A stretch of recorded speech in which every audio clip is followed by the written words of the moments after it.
আমরা নতুন ধরনের রাজনীতি করতে এসেছি।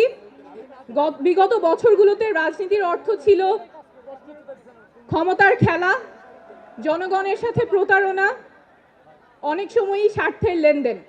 আমরা সেই রাজনীতির অবসান চাই। আমরা এমন রাজনীতি করতে চাই যেখানে শুধুমাত্র কোনো ব্যক্তি বা পরিবারের স্বার্থ সংরক্ষিত হবে না, রাজনীতি হবে মানুষের পাশে দাঁড়ানো, জনগণের কথা বলা।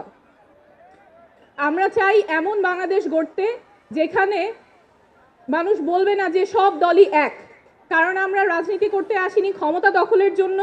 আমরা রাজনীতি করতে এসেছি জনগণের ক্ষমতা জনগণকে ফেরত দেবার জন্য। আমরা এমন বাংলাদেশ চাই যেখানে যে কেউ তার যোগ্যতা, সততা এবং জনগণের সমর্থন নিয়ে মানুষের নেতৃত্ব দিতে পারবে, নেতা হয়ে উঠতে পারবে, তার ব্যক্তি বা পরিবার পরিচয় মুখ্য হবে না। আমরা এমন বাংলাদেশ চাই যেখানে ক্ষমতা শুধুমাত্র কোনো ব্যক্তি বা পরিবারের কুক্ষিগত থাকবে না, ক্ষমতা থাকবে জনগণের হাতে।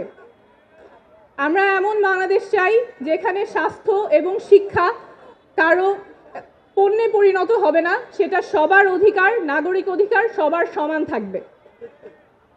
বাংলাদেশ বদলাবেই, শীঘ্রই বদলাবে, এবার অবশ্যই বদলাবে, আপনাদের হাত ধরেই বদলাবে।